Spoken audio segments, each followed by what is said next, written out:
Question, ठीक है, या फिर नोट्स भेज देंगे, उसको आपको अच्छे से टाइप करके लिख लेना। देखो ध्यान से, तो अनसॉल्व एक्सरसाइज है, इसमें देखा क्वेश्चन दिया हुआ है फॉर अ केमिकल इक्वेशन 11 लो, बाप रे बाप, हम लोग क्या हो रहा है, मौसम सर्दी का, वो बारिश मौसम का सब मजा ले रहा है क्या सब। For a chemical equilibrium where K equal to 1, K जो है 1 के बराबर है, विच इज करेक्ट, क्या करेक्ट होगा। केमिकल इक्विलिब्रियम के 1 है तो क्या होगा, के क्या होता है भैया, R F by forward by backward होता है, एंड बोलो R F equal to R B होता है, तो हम बोलते हैं कि केमिकल इक्विलिब्रियम होता है। हमने क्या बोला था, R F by R B होता है, क्या बोलते हैं, इज द स्टेट ऑफ, बोलो स्टेट ऑफ इक्विलिब्रियम बोलते हैं हम लोग इसको। तो इससे क्या निकल के आता था, दोनों को भाग करते थे, K B by K F by K B आता था, याद है, K F by K B equal to something product होता था ऊपर में, और नीचे में क्या होता था, एक मिनट होता था, और इसी को हम लोग बोलते थे 1। इसको क्या बोल दिया हमने, इसको बोला K and that is equal to 1, यही है ना जी, मतलब बताओ क्या होगा, ये तो होगा ही, बात सही है, एफ होगा। अरे फॉर इक्विलिब्रियम के लिए ये तो होगा ही होगा। अच्छा 1 है तो K F equal to K B भी हो जाएगा, forward rate constant equal to backward rate constant B भी हो जाएगा, डेल्टा जी तो होता ही है 0, अरे बोलो हाँ है ना, डेल्टा जी Yes, तो sir. 0 होता ही है नहीं। अच्छा उसके बाद change in concentration and product, वो भी क्या हो जाएगा, 0 हो जाएगा, नहीं समझ में आया, रेट जो होगा वो 0 नहीं हो जाएगा, concentration of reactant and product equal to 0 with time, जब इक्विलिब्रियम पहुंच जाएगा तो चेंज इन कंसंट्रेशन बदलेगा, कंसंट्रेशन नहीं बदलता है ना जी, ये भी 0 हो जाएगा।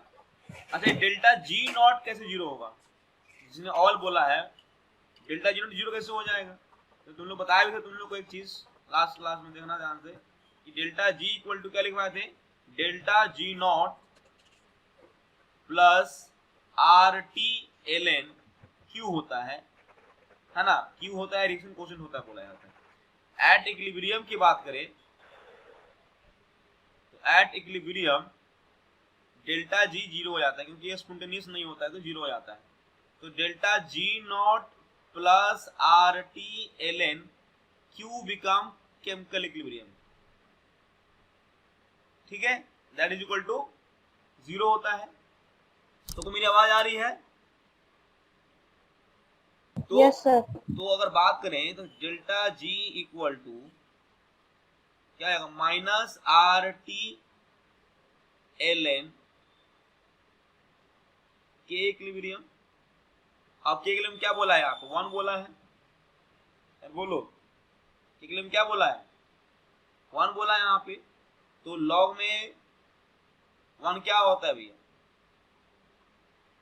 0, अरे बोलो यस सर, लॉग 1 क्या हो जाएगा, 0 हो जाएगा, 0 इंटू 0, इस कारण से डेल्टा जी जो है जी नॉट भी क्या हो जाएगा आपका 0 हो जाएगा। सर हाँ सर बोलिए।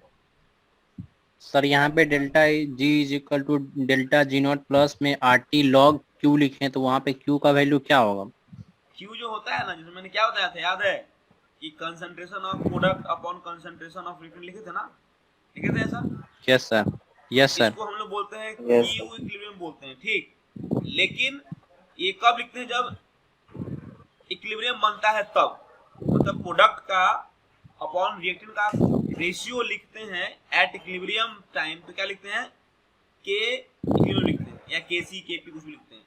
लेकिन अगर इक्विलिब्रियम नहीं बना हुआ है, अगर इक्विलिब्रियम अभी तक नहीं बना है, तो उसको हम लोग क्यू से रिप्रेजेंट करते हैं, समझ में आया क्या बोल रहा हूं मैं, at the equilibrium position this ratio product upon reactant is termed as chemical equilibrium. But इससे पहले जो रेशियो होता है, जब इक्विलिब्रियम नहीं बना है, अभी अस्त व्यस्त है, मतलब रिएक्शन चल रहा है प्रोसेसर में, तो उसको हम लोग क्यू बोलते हैं, रिएक्शन कोएफिशिएंट बोलते हैं, मतलब आपको ये बताएगा कि रिएक्शन कितना हुआ है कितना नहीं हुआ, ये आगे टॉपिक में है, टेंशन मत लो, ये क्यू जो है आगे टॉपिक में मिलेगा। बोलो समझ में आया? तो हर केमिकल इक्विलिब्रियम के लिए R=RB होता है, बोलो हाँ है ना। दूसरा क्या होता है, यहाँ K इक्वल टू 1 है, that is equal to KF/KB होता है, बोलो ये दोनों भी सेम हो जाएगा, B भी सही हो गया। C डेल्टा G 0 होता है, ये मालूम है, बताया लिखवा चुका हूँ तुम लोग को ऑलरेडी। और बोला है कि change in concentration delta dO/dt, ये भी क्या है, चेंज ही है ना। चेंज होता है कंसेंट्रेशन का, चेंज इक्विलिब्रियम पे नहीं होता है, वो भी 0 हो जाएगा। अच्छा डेल्टा G0 के बारे में नहीं बताया था तुम लोग को, तो बता दी तुम लोग को फटाफट यहाँ पे कि delta G0 plus RT ln Q क्या हो जाएगा, 0 होगा। जब उसको उधर ले जाओगे तो KQ कितना बोला है, केमिकल इक्विलिब्रियम कितना बोला उसने, 1 बोला है, 1 डालोगे तो लॉग क्या हो जाएगा 0, एंड ओवरऑल तुम देखो डेल्टा G भी क्या हो जाएगा 0। बोलो यहाँ तक किसी को डाउट? No sir. चलिए आगे चले, नेक्स्ट क्वेश्चन नंबर, चलो इस पे आते हैं, सेकंड क्वेश्चन पे आते हैं, जल्दी से फटाफट, जल्दी से। क्या है क्वेश्चन नंबर, देखो ध्यान से, right the expression for the equilibrium constant Kc Kp Kx for the following, है ना। इनिशियली देख रखा है A mole B mole, number of mole at equilibrium x mole of N2 dissociate हो गया, V volume is close, V volume है उसका vessel का, carried out, P is the total pressure बोला है। तो क्या कैसे लिखेंगे बताओ, फटाफट लिख के दिखाओ इसका, केमिकल इक्विलिब्रियम लिख के दिखाइए जल्दी से। बाकी बच्चे तो कल थे नहीं, तो कैसे समझ में आएगा, देख करके दिखाते हैं तुम लोग को, देखिएगा ध्यान से। पहले क्या होता है, इसको बस देख लो, उसका सोल्यूशन तुम देख लो, उसके बाद बताते हैं। ये तो सोल्यूशन डायरेक्ट सोल्यूशन में लिख दिया है, देखो सबसे पहले क्या करते हैं हम लोग, रिएक्शन लिखेंगे। पहले सबसे पहले क्या करते हैं हम लोग, रिएक्शन लिखेंगे, ठीक है। चलिए इस रिएक्शन लिख दिए। अच्छा एक बात बताओ, उसमें लिखा हुआ है कि इनिशियली कितना मोल बोला है, इसका A मोल इसका B मोल, क्या लिख देंगे, T = 0 पे इसका कितना मोल है A मोल, इसका कितना मोल है B मोल, इसका कितना मोल है B मोल नहीं। जब T = T इक्विलिब्रियम हो गया, एक टाइम आएगा जब इक्विलिब्रियम बन जाएगा तो क्या हो जाएगा, बोला है कि एट इक्विलिब्रियम x मोल जो है N2 का टूट गया, ठीक, A में से कुछ घट जाएगा, x घट जाएगा, बोलो। तो at time T = T equilibrium एक N2 कितना बचा, A - x बचा। अच्छा एक बात बताओ, इसका जब 1 मोल कंज्यूम होता है तो इसका कितना 3 मोल कंज्यूम होता है, जितना ये कंज्यूम होगा उसका 3 गुना ये कंज्यूम होगा, बोलो हाँ है ना। जितना नाइट्रोजन कंज्यूम होगा उसका 3 गुना हाइड्रोजन कंज्यूम होगा, और 2 गुना क्या बनेगा तुम्हारा, अमोनिया बनेगा। तो ये x यहां से निकलेगा, तो यहां से कितना निकलेगा, बोलिए, यहां से निकलेगा 3x, क्या निकलेगा 3x निकलेगा। ऐसा समझ में क्या बोल रहा हूं मैं, इसका 1 मोल टूटेगा तो इसका 3 मोल टूटेगा, क्योंकि ये मोलर रेशियो क्या दिया हुआ 1:3 दिया हुआ है, तो इसका x मोल टूटा तो इसका 3x मोल टूटेगा। अब बनेगा कितना, इसका 2x बनेगा। क्लियर है बात, आया समझ सबको? सर बस N2 का बोल रहा है, तुम H2 का क्यों तोड़ रहे हैं? हाँ बस यहाँ N2 का बोला है ना x मोल। हाँ तो N2 का टूटेगा तो रिएक्शन कैसे होगा, खाली N2 से हो जाएगा, रिएक्शन जाना है तो N2 तो नहीं होगा, साथ में उसमें H2 भी चाहिए होगा ना। तो N2 दे दिया, उसके अकॉर्डिंग तुम बाकी चीज निकाल सकते हो आराम से, कोई दिक्कत नहीं है, क्योंकि तुमको मोल कंसेप्ट क्लियर होगा, है ना। किसका 1 मोल टूटेगा, उसका 4 मोल टूटेगा, 5 मोल बनेगा, बोलो हाँ है ना। सबका थोड़ी लिखता बल बैठेगा, वो एक पता है कि बच्चा पीछे मोल कंसेप्ट उसको आता है। तो अगर हम बोल दें कि N2 का 1 मोल टूटा है तो भाई उसके कॉरस्पॉन्डिंग H2 का कितना टूटेगा, तो 3x टूटेगा, अमोनिया कितना बनेगा, 2x बनेगा। क्लियर है बात? अच्छा एक बात बताओ, कंसंट्रेशन ऑफ N2 कितना हो जाएगा, कंसंट्रेशन ऑफ N2 कितना हो जाएगा, तो जो मोल होगा कितना मोल है यहाँ पे A - x मोल। अब वॉल्यूम कितना है इसका, कंटेनर का वॉल्यूम B है। सिमिलरली कंसंट्रेशन ऑफ H2 कितना हो जाएगा, मोल कितना है इसका B - 3x बचा हुआ है, और वॉल्यूम कितना है कंटेनर का B, हो गया। सिमिलरली कंसंट्रेशन ऑफ अमोनिया कितना होगा, कितना मोल है उसका G at time of equilibrium 2x, volume कितना है B, बोलो हाँ है ना। अरे बोलिए। अच्छा एक और बात बताओ, हमें पता है कि Kc क्या होता है, तो Kc होता है तुम्हारा कंसंट्रेशन ऑफ अमोनिया का square divided by concentration of N2 concentration of H2 की पावर 3 होगा ऐसा। वैल्यू पुट करो सबका, क्या पुट करोगे यहाँ पे, तो 2x बाई v का होल स्क्वायर डिवाइडेड बाई क्या होगा यहाँ पे next N2 a minus x by v into b minus 3x by v का क्यूब होगा ऐसा कि नहीं होगा। इसको सॉल्व करोगे तो ये तुमको मिल जाएगा, क्या मिल जाएगा तुमको, कैसे मिल जाएगा, क्या मिल जाएगा यहाँ से, कैसे मिल जाएगा, बोलो हाँ है ना, कोई दिक्कत किसी को यहाँ तक। सिमिलरली हम चाहे सर हाँ बोलिए, सर ये वाला N2 और H2 और NH3 का जब निकालिए तो ये वाला नहीं समझ में आया, केसी जो निकाले हैं। केसी क्यों निकालें, केसी क्या था, कंसंट्रेशन मतलब कांस्टेंट, इक्विलिब्रियम कांस्टेंट निकालना इक्विलिब्रियम होता है। कांस्टेंट था जब हाँ at time Yes, of sir. Equilibrium. तो ये जो कंसंट्रेट हमें क्या होता है, इक्विलिब्रियम कैसे निकालते हैं, concentration of product upon concentration of reactant लिखते हैं ना जी, yes sir, raise to the power of coefficient, बोलो हाँ है ना। यस सर, पहले कंसंट्रेशन निकालना पड़ेगा ना आपको कि भाई कितना रिएक्शन में कितना कंसंट्रेशन आया कि नहीं आया। A मोल था उसमें से x मोल टूट गया था, कितना बचा उसका मोल, A माइनस x मोल बचा। वॉल्यूम कितना है कंटेनर का, V है, तो व्हाट इज मोलारिटी, तो मोल अपॉन वॉल्यूम होता है, ऐसा समझ में कि नहीं। उसी तरीके से Yes, sir. N2 का निकाल लेंगे कंसंट्रेशन, H2 का निकाल लेंगे, उसी तरह से अमोनिया का निकाल लेंगे कंसंट्रेशन, और जो कंसंट्रेशन दिया हुआ था उसके अकॉर्डिंग यहाँ पे पुट कर देंगे। नहीं समझ में आया, इसी Yes, इतना लिखना yes, sir, काफी समझ नहीं है। में। रिएक्शन में आपको मोल दिया रहेगा तो आपको उसको पुट भी करना होगा, भाई कैसे हो रहा है नहीं हो रहा है, तो सॉल्व करो तो you will get this one. Similarly KP की बात किया जा रहा है, तो केपी में क्या होता है भैया, तो केपी में होता है तुम्हारा प्रेशर ऑफ ये साथ में क्या चाहिए होता है, मोल फ्रैक्शन चाहिए होता है, मोल फ्रैक्शन। सबसे पहले क्या निकालेंगे, टोटल मोल निकालेंगे, क्या निकालेंगे, टोटल मोल निकालेंगे। तो कितना टोटल मोल एट इक्विलिब्रियम बताओ, इस टाइम पे कितना है टोटल मोल कंटेनर में, ये पूरा है, कुछ N2 भी है, कुछ H2 भी है, और कुछ अमोनिया भी है ना जी। N2 कितना है, A माइनस एक्स, H2 कितना है, B माइनस 3x, और अमोनिया कितना है भैया 2x। कितना टोटल मोल कितना हो गया यहां से,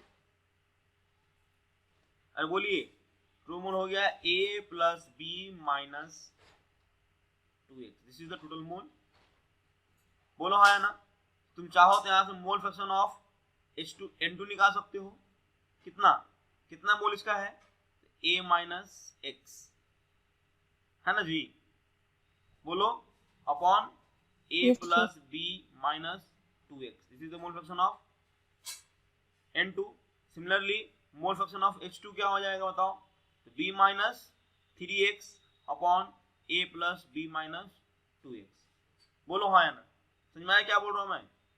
similarly mole fraction of ammonia की बात करें, कितना निकालना पड़ेगा हमको बताओ, कितना हो जाएगा 2x upon A plus B minus 2x। सबका मोल फ्रैक्शन आ गया, सबका पार्शियल प्रेशर आ जाएगा यहाँ से, तो पार्शियल प्रेशर क्या हो जाएगा सबका, N2 का निकाल सकते हो, पार्शियल प्रेशर ऑफ H2 का निकाल सकते हो, पार्शियल प्रेशर ऑफ अमोनिया निकाल सकते हो, कैसे, mole fraction of N2 into P, P यहाँ पे क्या मानेंगे, टोटल प्रेशर मानेंगे। Similarly mole fraction of H2 into P, similarly mole fraction of ammonia into P, बोलो हाँ है ना। इसी जो वैल्यू निकल के आएगा उसको कहाँ पुट कर देंगे, केपी में पुट कर देंगे यहाँ, यू विल गेट, देखो ध्यान से ये मिलेगा आप, आया समझ में, अरे बोलो हाँ या ना। Yes, sir. Yes, sir. Similarly kx की वैल्यू वाला है, पुट कर देंगे यहाँ पे, एटलीस्ट क्या क्या डालेंगे, सिर्फ मोल फ्रैक्शन डालेंगे, ये आ जाएगा, ठीक है।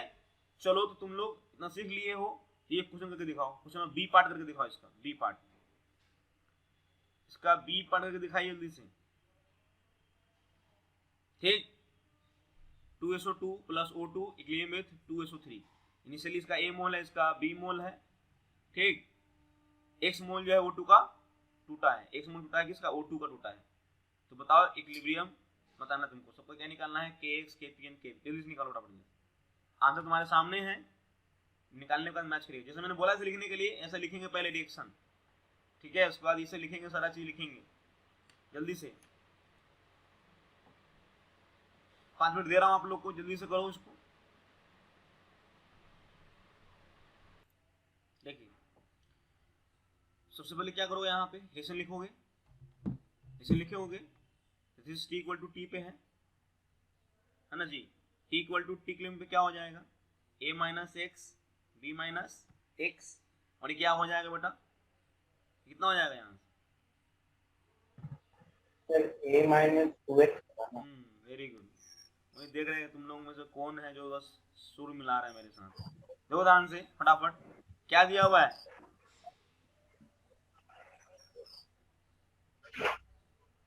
दिया हुआ किसका मोल x दिया हुआ है, O2 का x मोल दिया हुआ है, ना कि SO2 का, ठीक है। चलिए हाँ ध्यान दो, सबसे पहले रिएक्शन लिखते हैं यहाँ पे कि 2SO2 plus O2 equilibrium with क्या लिखा हुआ है, बोलिए SO3। अच्छा T इक्वल टू 0 पे इसका कितना मोल बोला है, A मोल, इसका कितना मोल बोला है, B मोल, ये इनिशियली कुछ भी नहीं है। अच्छा T इक्वल टू T के लिए में बोला गया है कि B में से कितना मोल चला गया भैया, X चला गया, बोलो। तो इसका जब X जाएगा तो इससे कितना जाएगा, SO2 का, ऑक्सीजन का एक मोल खत्म होगा तो चलो SO2 का 2 मोल जाएगा, SO2 का अगर O2 का 1 मोल जाएगा तो SO2 का 2 मोल जाएगा, इसलिए इसका x मोल जाएगा तो इसका कितना जाएगा, 2x जाएगा। तो A माइनस क्या हो जाएगा, 2x। तुमको समझ में आ रहा है कैसे लिखना है। सो नेक्स्ट ये कितना बन जाएगा बेटा, ये बन जाएगा 2x, क्योंकि क्वेश्चन के हिसाब से 2x। क्लियर है बात। अब दिमाग लगाओगे तुम इसका क्या निकाल सकते हो, कंसंट्रेशन निकाल सकते हो, इसका SO3 का कंसंट्रेशन निकाल सकते हो कि नहीं, कितना हो जाएगा, A minus 2x by V। Similarly concentration of O2 निकाल सकते हो, कंसंट्रेशन ऑफ O2 निकाल सकते हो कि नहीं, कितना हो जाएगा यहाँ से, V minus x by V। Similarly concentration of SO3 निकाल सकते हो, कितना, 2x बाई V। अब उसको उठा के कहाँ डाल देना है, यहाँ पे KC में डाल देना है, you will get the answer. Similarly फिर क्या निकालेंगे, टोटल मोल निकालेंगे, क्या करेंगे, फिर टोटल सबने किया है ना जी इसको कि नहीं किया है, फिर टोटल मोल, टोटल मोल क्या निकालना होगा, इसका मोल प्लस इसका मोल प्लस इसका मोल करेंगे तो कितना हो जाएगा, A minus 2x plus B minus x plus 2x, that is 2 खत्म, तो कितना हो जाएगा, यहाँ से आएगा A plus B minus x। Total mole आ गया। तुम चाहो तो मोल फ्रैक्शन निकाल सकते हो, सबका SO3 का निकाल सकते हो मोल फ्रैक्शन, है ना जी, O2 का निकाल सकते हो मोल फ्रैक्शन, और निकाल सकते हैं हम लोग SO2 का भी निकाल सकते हैं, 3 और 2 यहाँ 2 लिख दो, यहाँ निकाल सकते हैं यहाँ पे टोटल मोल अपॉन उसका मोल अपॉन टोटल मोल, बोलो हाँ या ना। तो KX आ जाएगा, यस सर, है ना।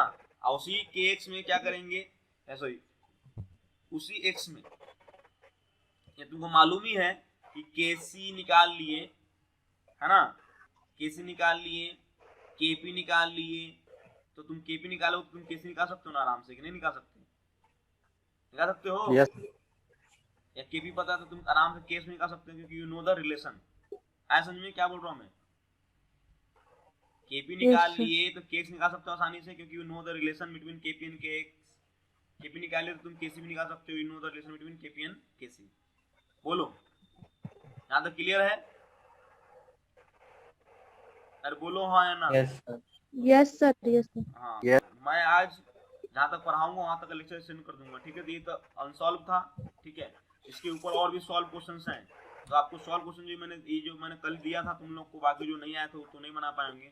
ये क्वेश्चन सब हो गया, इस जितने भी सॉल्व क्वेश्चन सब है वो सब खुद से करना है, कॉपी में करना है, क्वेश्चन लिखना है, करना है और फिर मिलाना है, छापना नहीं है, ठीक है। अराउंड आई थिंक कितने क्वेश्चन है इसमें, लेक्चर कल के लेक्चर में क्वेश्चन थे, है ना।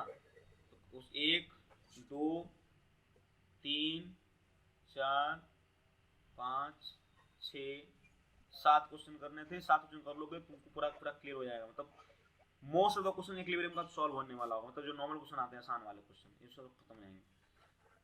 ये भी देख चुके हम लोग।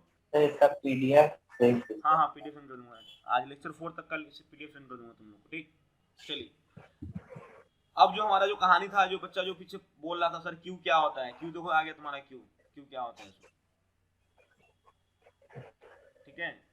चलिए तो क्यू क्या होता है देखिए ध्यान से। क्यू का नाम क्या है, what is the name of Q?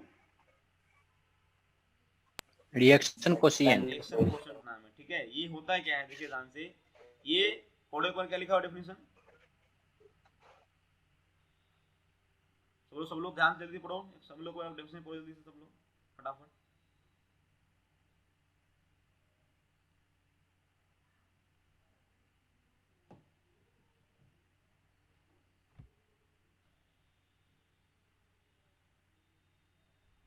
चलिए देखो क्या लिखा हुआ है, होता क्या, मैंने क्या बताया था कि प्रोडक्ट और रिएक्शन का, प्रोडक्ट एंड रिएक्शन का जो कंसंट्रेशन होता है, रेशियो होता है at the time of equilibrium, हम लोग किससे लिखते हैं, क्यू से, केमिकल इक्विलिब्रियम से लिखते हैं, केसी केपी केस लिखते हैं। लेकिन वही अगर चीज को हम अगर इक्विलिब्रियम से पहले लिख दें, इक्विलिब्रियम जब अचीव नहीं हुआ हो उस समय हम लोग रिएक्टेंट और प्रोडक्ट का रेशियो निकाल दें तो उसको हम लोग क्या बोलते हैं, रिएक्शन कोशेंट बोलते हैं। अच्छा सर रिएक्शन कोशेंट क्यों बोलते हैं भैया, ये हमें ये बताता है कि रिएक्शन जो है अब कितना होगा, मतलब आगे जाएगा पीछे जाएगा या नहीं जाएगा, ये बताएगा तुम लोग, ठीक है। तो कैसे लिखा हुआ है, at each point in the reaction we can write a ratio of concentration term having the same form of equilibrium constant expression. हम लोग चाहें तो रिएक्शन के हर एक पॉइंट पे चाहें तो जो हम एक्सप्रेशन लिख रहे थे किसके लिए, केमिकल इक्विलिब्रियम कांस्टेंट के लिए जो एक्सप्रेशन लिख रहे थे कि concentration of product upon concentration of reactant लिख रहे थे, अगर हम चाहें तो हम लोग किसी भी पॉइंट पे किसी भी उस रिएक्शन के लिए लिख सकते हैं। तो वो इक्विलिब्रियम छोड़ के बाकी हर एक पॉइंट के लिए जो हम अगर एक्सप्रेशन लिखेंगे उसको क्या बोलेंगे हम लोग, क्या बोलेंगे बताओ, रिएक्शन कोशेंट बोलेंगे। क्लियर बात, अरे बोलो, डिनोटेड बाय सिंबल क्यू। हाँ राजा जी बोलिए, हाँ राजा जी बोलो, क्या दिक्कत है तुमको, हैंड रेज किए हो तुम? सर ये वाला मतलब फिर से एक बार समझाइएगा तुम। हाँ ठीक है, देखो ध्यान से, जैसे कि मैंने क्या बोला था कि मान लो A प्लस बी है ना, equilibrium with C plus D. एक टाइम आएगा इक्विलिब्रियम पे आएगा, टाइम ऑफ इक्विलिब्रियम आएगा जहाँ पे क्या हो जाएगा, देखोगे ध्यान से तो हम लोग क्या करते थे कि concentration C D B A का फिक्स होता था एकदम, तो हम लोग क्या लिखते थे उस समय, क्या करते थे हम लोग, concentration of C, concentration of D by concentration of A, concentration of B लिखते थे। तो क्या लिखते, इसको क्या लिखते थे हम लोग, KC या KP या कुछ भी या जनरली लिखते थे, लिखते थे उसको केमिकल इक्विलिब्रियम लिखते थे, बोलो ऐसा लिखते थे? Yes sir, yes sir. ये चीज हमने कब लिखा, जब इक्विलिब्रियम अचीव हो गया तब मैंने प्रोडक्ट का और रिएक्टेंट का क्या लिखा, मैंने रेशियो लिखा पावर के साथ। यहाँ 2 रहा था तो यहाँ पे हम 2 भी लगाए थे, पावर 2, यहाँ 3 रहा था तो यहाँ पे और 3 डालते। तो ये चीज जो हम लिख रहे हैं कब लिख रहे हैं, at the time of equilibrium state, है ना। इसको क्या बोलते हैं हम लोग, केमिकल इक्विलिब्रियम कांस्टेंट बोलते हैं। क्या बोलते हैं इसको हम लोग, जो रेशियो क्या लिखते हैं हम लोग, केमिकल इक्विलिब्रियम कांस्टेंट बोलते हैं।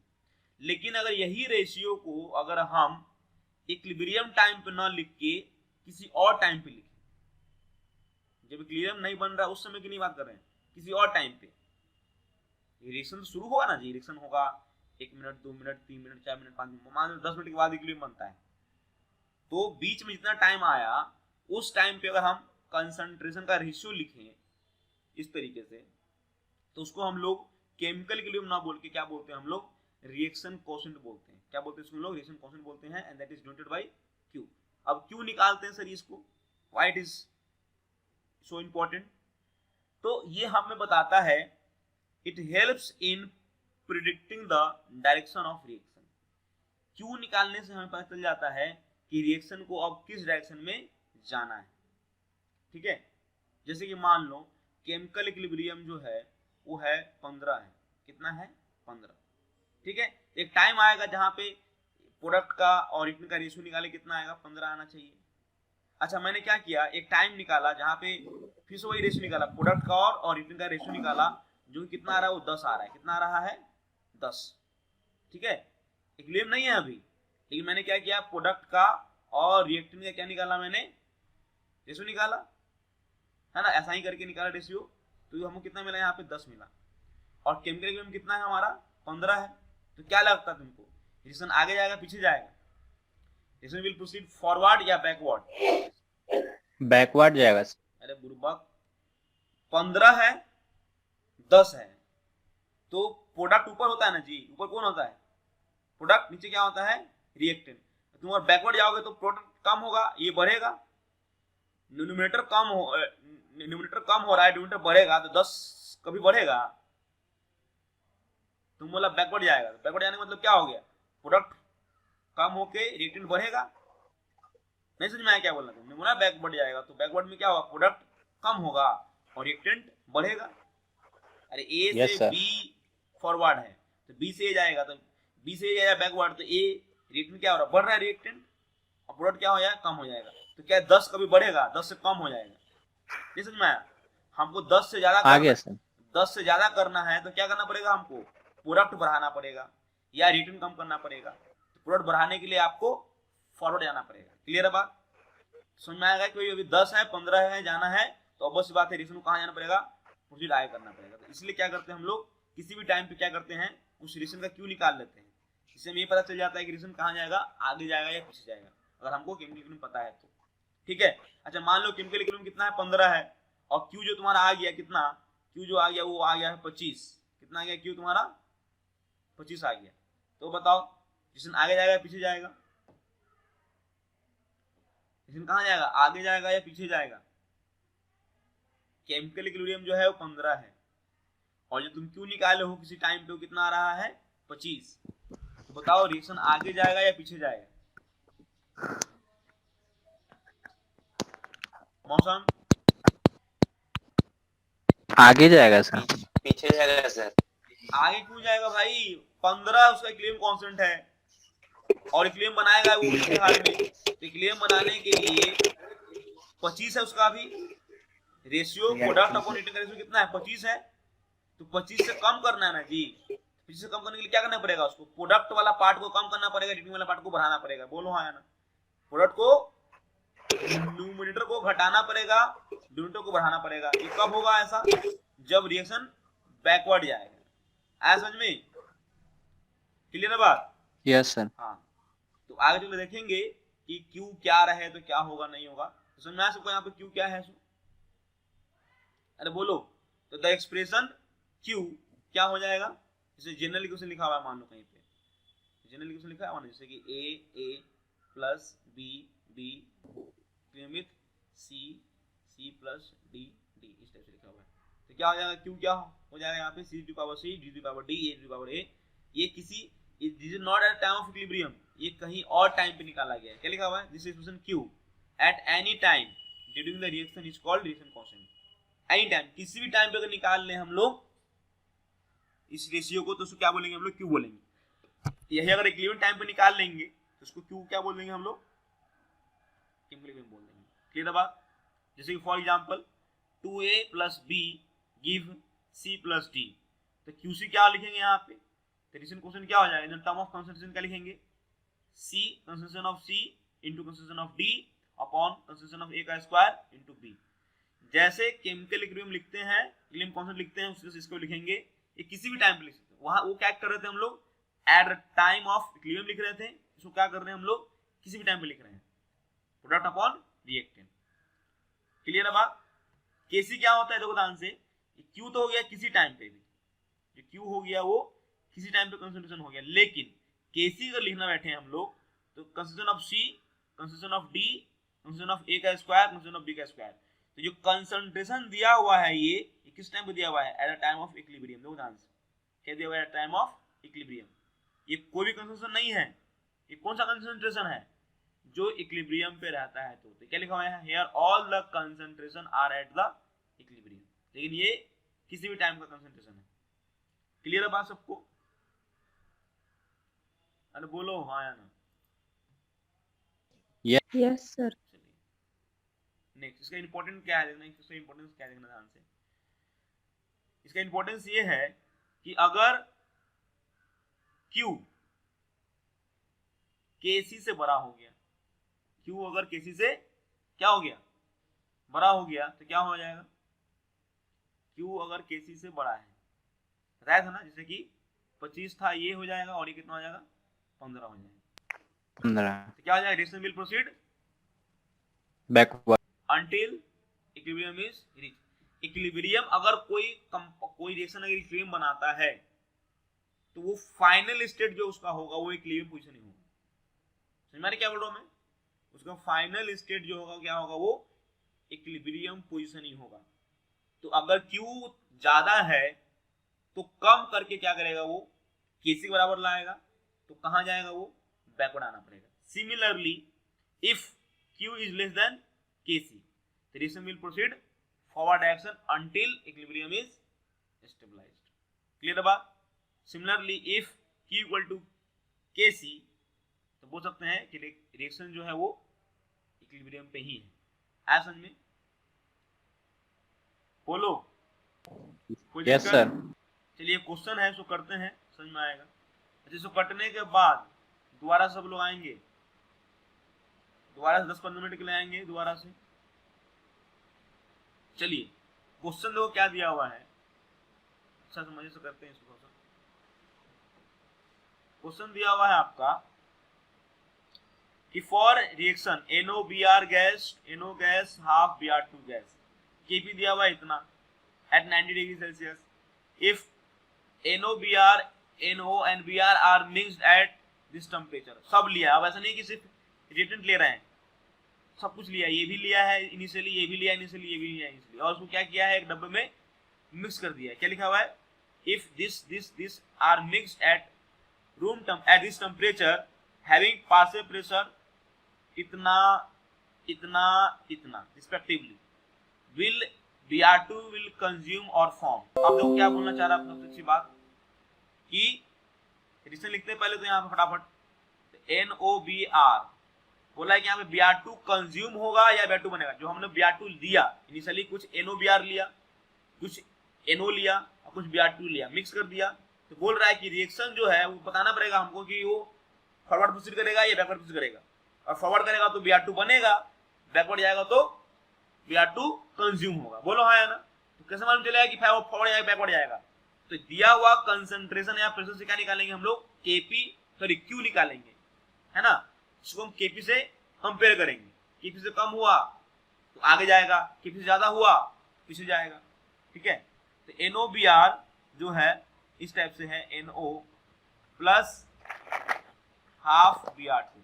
चलो तुम फटाफट करो इसको, तो हम दोबारा से रिज्वाइन करते हैं इसको। ठीक है, क्लियर है बात? नहीं समझ में आया? समझ में आया क्या बोला मैंने? NOBr से NO बना, Br2 बना, ये 5.5 ATM, 0.4 ATM, 2 ATM। तो Qp लिख सकते हैं हम लोग, जैसे कि आप Qp लिखते हैं उससे आप QC लिख सकते हैं। यहाँ लिखा याद है ना, KC, KP, KX। तो सिमिलरली आप यहाँ पे Qp भी लिख सकते हैं, QC भी लिख सकते हैं और QX भी लिख सकते हैं। ठीक, तो कितना आएगा यहाँ से? कितना आ रहा है QC? QP कितना आ रहा है यहाँ से बताओ? 1.131। बोलो हाँ। 131। अच्छा, और Yes, KP sir. कितना दिया हुआ है? KP यहाँ पे हाउ मच KP? 0.15 0.15। अब तुम बताओ Q जो है वो क्या है? ज्यादा है किससे? KP से। अरे बोलो, Kp। तो रिएक्शन कहाँ जाएगा? फॉरवर्ड जाएगा बैकवर्ड जाएगा? Yes sir. रिएक्शन कहाँ जाएगा? बैकवर्ड में। बैकवर्ड जाएगा। और रिएक्शन अगर पीछे जाएगा, बैकवर्ड सर। रिएक्शन पीछे जाएगा तो Br2 कंज्यूम होगा कि बनेगा? बोलो। बनेगा सर। अरे पीछे जाएगा, रिएक्शन पीछे जाएगा तो बनेगा कि कंज्यूम होगा सर। कंज्यूम होगा ना जी, खत्म होगा ना जी। Br2 ये दोनों मिलेगा ना, जब रिएक्शन को पीछे जाना है तो ये भी ये और ये आपस में रिएक्ट करके बनाएगा ना जी NOBr, कि अकेले चला जाएगा ये, तो बैकवर्ड जाएगा, मतलब ये भाई साहब क्या होंगे, Br2 कंज्यूम होंगे। तो आंसर क्या होगा इसका, Br2 विल कंज्यूम। बोलो हाँ या ना, अरे बोलो हाँ। Yes sir. क्लियर है बात सबको? देखो यहाँ पे आंसर देखो, कुछ गड़बड़ा दिए क्या? हाँ। हमारा ये कितना आया था यहाँ पे 1.13 आया है, यहाँ कितना आया हुआ है? यहाँ पे 0.2 लिया है, Br2 2 दिया हुआ है। अच्छा ये चलो कोई दिक्कत नहीं, यहाँ पे 2 दिया हुआ है ना, मतलब 2 ही दिया हुआ था, ये 0.2 लिया है, तो वही है। कोई दिक्कत नहीं, आंसर इसके हिसाब से हम कर देंगे, ठीक, कोई दिक्कत नहीं। ऐसन में अरे बोलो। Yes sir. चलिए नेक्स्ट। Yes sir. पक्का सबको समझ में आ गया? तो क्वेश्चन क्या पूछ देगा कि Br2, तो यहाँ इसका भी आंसर भी जाएगा, सेम ही आ गया है, क्या आ गया है, QP greater than KP, ये पीछे जाएगा, तो hence reaction will shift in backward direction, that is Br2 will consume। आया समझ में? अरे बोलिए हाँ यार, कोई दिक्कत? No sir. चलिए आगे चलते हैं।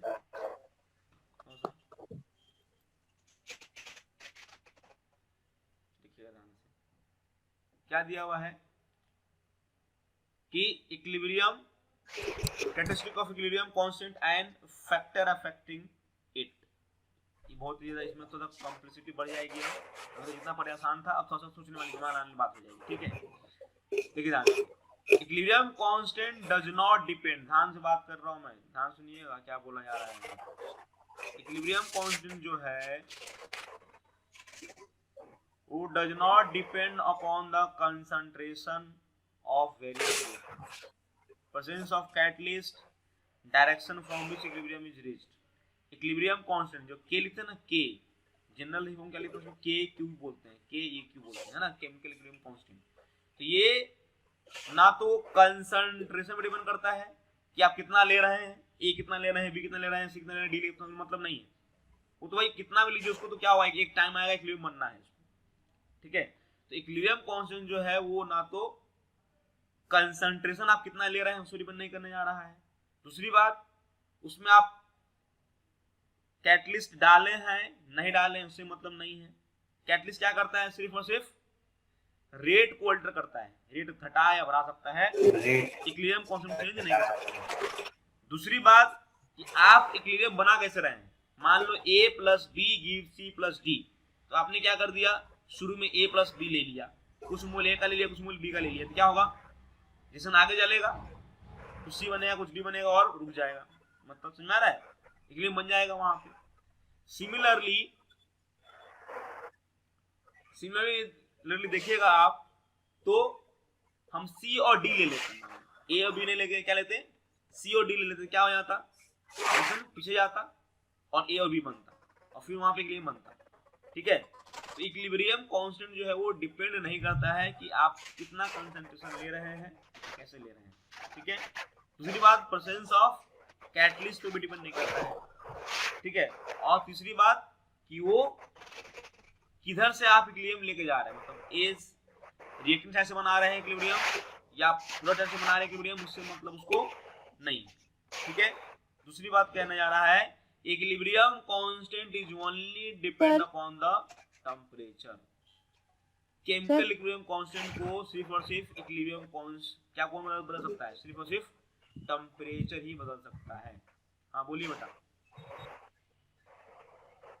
कुछ बोल रहा था क्या? इक्विलिब्रियम कांस्टेंट को कौन बदल सकता है, सिर्फ और सिर्फ टेम्परेचर बदल सकता है, इसके अलावा और कोई नहीं बदल सकता, ठीक है? चलिए इसका मतलब क्या है, देखना ध्यान से, it means Kp and Kc will remain constant at constant temperature no matter how much change are made in pressure, concentration, volume और catalyst। समझ में आ रहा है? Kp Kc जो है वो हमेशा कांस्टेंट रहेगा at a constant temperature, temperature fixed है, तो Kp की वैल्यू, Kc की वैल्यू वो हमेशा ही क्या रहेगी, फिक्स रहने जा रही है ना। चाहे तुम के लिए प्रेशर बढ़ा दो, कंसेंट्रेशन बढ़ा दो, किसी का डब्बा बड़ा कर दो, पानी डाल दो, कैटलिस्ट डाल दो, उससे मतलब नहीं है। जो इक्विलिब्रियम कांस्टेंट है वो क्या रहेगा, सेम ही रहने जा रहा है Kp Kc। हाँ बोलो बेटा क्या बोली थी लाक्षी, बोलिए। सर हम बोल रहे थे कि इक्विलिब्रियम कांस्टेंट अगर कंसंट्रेशन पे डिपेंड नहीं करता तो फिर उसको कंसंट्रेशन के टर्म्स में क्यों निकालते हैं? अरे वो तो कंसेंट्रेशन में नहीं निकालते, जैसे कि मैंने क्या बोला वो कि Kp एक क्या है, मैंने क्या बोला था कि रेट जो होता है फॉरवर्ड इक्वल टू बैकवर्ड हो जाता है। तो हमने क्या बोला था कि कांस्टेंट Kf बाई Kb ये होता है इक्विलिब्रियम कांस्टेंट, दैट इसको हम लोग K बोलते थे, है ना। वो अलग बात है कि इसका जो रेशियो है वो उस टाइम इक्विलिब्रियम के टाइम जो कंसंट्रेशन होता है प्रोडक्ट और रिएक्टेंट के उसके बराबर होता है उस टाइम का। समझ में क्या बोल रहा हूँ मैं? हाँ बराबर हो जाना और उस पर डिपेंड करना मैटर करता है ना जी। अलग है। हाँ समझ में क्या बोल रहा हूँ मैं? तो यस सर। तो उसको तो ऐसा थोड़ी था कि हमने शुरू में 4 मोल लिए तो 4 ही मोल का ऊपर डालें, 4 मोल डालें, ऐसा डाले हैं क्या? नहीं डाले हैं ना जी। शुरू में हम A मोल लिए, शुरू में B मोल लिए, तो क्या डायरेक्टली हम लोग A मोल B मोल ले लिए डायरेक्टली? नहीं ना, वो तो बदला है ना अपने आप। नहीं नहीं समझ में आ रहा है? वो तो बदला है, A में से कुछ x गया, B में से कुछ x गया या 2x गया, उसमें 3x बना, तो बदला है। हम जो लिए उसको डिपेंड थोड़ी कर रहा हूँ, तो अपने आप बदल बदल के अपना कुछ बनाया अपने अकॉर्डिंग उसने। नहीं समझ में आया क्या बोल रहा हूँ? तो कहने मतलब क्या है कि वो इक्विलिब्रियम कांस्टेंट जो है वो दिखने लगता है कि सर ऊपर कंसंट्रेशन ऊपर दिया हुआ नीचे दिया हुआ, तो डिपेंड तो करता है, लेकिन वो कंसंट्रेशन तुम जो दियो थोड़ी है, वो तो अपने हिसाब से अपना रिएक्शन हुआ, अपने हिसाब से कुछ आया, उस टाइम का जो इक्विलिब्रियम कांस्टेंट उस टाइम में जो उसका जो कंसंट्रेशन था कंपोनेंट का वो उसके से बराबर आ गया। तुम तो कंसंट्रेशन अपने हिसाब से चेंज नहीं किया जी, वो तुम जो दिए उस पर तो नहीं डिपेंड कर रहा है वो। तुम 10 मोल लो 20 मोल लो, मतलब थोड़ी है उसको, तो अपने आप रिएक्शन हो रहा है, एक टाइम आएगा इक्विलिब्रियम बन जाएगा, मतलब रेट फॉरवर्ड बैकवर्ड बराबर हो जाएगा, तो उस टाइम में जो इक्विलिब्रियम उस टाइम में जो कंसंट्रेशन होगा कंपोनेंट का वही क्या हो जाएगा उसके लिए। ऐसा समझ में क्या बोल रहा हूँ मैं? कोई दिक्कत? Yes sir. ऐसा समझ में? No sir. स्पीड करता है सिर्फ टर्म डिपेंड करता है, तो it means Kp and Kc will remain constant at constant temperature no matter how much temperature made pressure change कर दिए, कंसंट्रेशन चेंज कर दिए, वॉल्यूम चेंज कर दिए, कैटलिस्ट चेंज कर दिए, उसका मतलब नहीं। क्लियर है बात? But Kx depend on pressure, but Kx जो है ध्यान रखना, Kx जो है वो डिपेंड करता है किस पे? प्रेशर पे डिपेंड करता है। कब? जब delta N not equal to 0 होता है, that is even at constant temperature Kx will undergoes change by the change in total pressure. Clear है बात? अगर डेल्टा एन 0 नहीं हुआ तो उस समय तुम्हारा पी का एक टर्म आएगा। याद करो मैंने बताया था कि Kx जो होता है वो Kp इंटू में समथिंग आता है ऐसा करके, या Kp इक्वल टू में Kx इंटू समथिंग आता है, बोलो। तो यहाँ पे P का टर्म रह जाता है, P जो होता है या V जो होता है वो कट जाता है अगर डेल्टा एन 0 होता है तो। अगर डेल्टा एन 0 नहीं हुआ है तो एक V या P जो है बच जाएगा आपके इक्विलिब्रियम कांस्टेंट में। तो बस अगर बच गया तो डिपेंड तो करेगा ही करेगा किसी हाल में। तो चेंज द प्रेशर डिपेंड करता है कौन सा? Kx। दो ध्यान से यहाँ पे क्या दिखा, देखो ध्यान से, जैसे लिखोगे तो क्या लिखोगे? Kp इक्वल टू लिखोगे ना Kx into P into delta N लिखोगे, तो डेल्टा एन कितना हुआ इसका? 1 + 1 - 1 यस सर। 1 आ जाएगा। Kp कितना आया? Kp आ गया Kx इंटू P। अच्छा तो Kx कितना हो जाएगा? Kx हो जाएगा, तो Kx हो जाएगा Kp बाई P, हो जाएगा Kp बाई P। तो Kp तो क्या है? टेम्परेचर से इंडिपेंडेंट है लेकिन P पे डिपेंड कर रहा है, बोलो हाँ है ना? Kp क्या है? कांस्टेंट है यहाँ पे, लेकिन P कांस्टेंट नहीं। Yes sir. समझ में आया बात? नेक्स्ट क्या बोला है? Now at constant temperature if pressure is increase Kx decreases. अगर आप कांस्टेंट प्रेशर है, सॉरी कांस्टेंट टेम्परेचर है, जैसे यहाँ लिखा हुआ है, देखो ध्यान से क्या लिखा हुआ है, देखो ध्यान से, इस रिलेशन की बात करें तो N2 plus 3H2 give 2NH3। Delta N कितना होगा इसका, तो 2 माइनस 4 दैट इज -2। बोलो हाँ या ना, तो क्या हो जाएगा, तो Kp equal to KX P to the power -2। बोलो हाँ या ना, तो तुम अगर KX लिखोगे KX तो क्या लिखोगे Kp, और ये नीचे में तो पावर में था ना, तो ये मल्टीप्लाई हो जाएगा, P का स्क्वायर हो जाएगा। बोलो, तो एट कांस्टेंट टेम्परेचर Kp तो कांस्टेंट है, बोलो हाँ या ना, बट अगर प्रेशर बढ़ाएंगे तो क्या होगा, Kp बढ़ेगा कि घटेगा,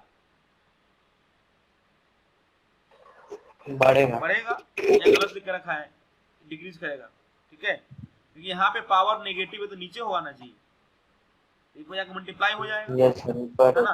डायरेक्टली तो सिंपल सा फंडा है कि आपका डेल्टा एन पे डिपेंड करेगा। डेल्टा एन अगर पॉजिटिव रहा तो नीचे डिनोमिनेटर में नहीं जाएगा, ऊपर नहीं जाएगा, तो यहाँ पे एक्सप्रेशन क्या होगा, नीचे आ जाएगा। और डेल्टा एन अगर नेगेटिव रहा तो केपी से मल्टीप्लाई हो जाएगा पी, है ना। वैसे बढ़ाओगे तो सब देखने वाली बात है, मैथ है, इसके अलावा कुछ यहाँ है नहीं, ठीक है। तो डेल्टा एन पे डिपेंड करता है कि भाई प्रेशर बढ़ाने से केएक्स बढ़ेगा या घटेगा, वो डिपेंड करता है कि डेल्टा एन क्या है, ठीक। बोलो हाँ या ना। Yes sir. चलिए आगे देखिए,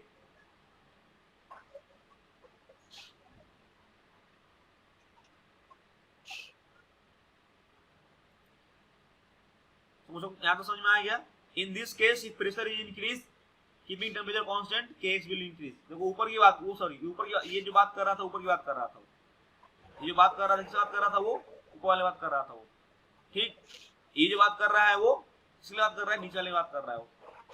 in case if pressure is increase KP keeping temperature constant KX will increase. यहाँ देखो, यहाँ ये वहां पड़ेगा, यहाँ ठीक बोला है, ये जो बात बोला है ऊपर वाले के लिए बोला था, ठीक है। ऐसा में कोई दिक्कत है किसी को, तो टेम्परेचर वाला चीज आप नेक्स्ट क्लास में बात करेंगे, ठीक है, कि टेम्परेचर कैसे डिपेंड करता है, टेम्परेचर डिपेंडेंसी, वो हम लोग नेक्स्ट क्लास में बात करेंगे, ठीक है। यहाँ तो सब लोग, आज मैं पीडीएफ भेज देता हूँ इसका, यहाँ तक का हम लोग इसको नोट्स जो बनाना है बना लीजिए।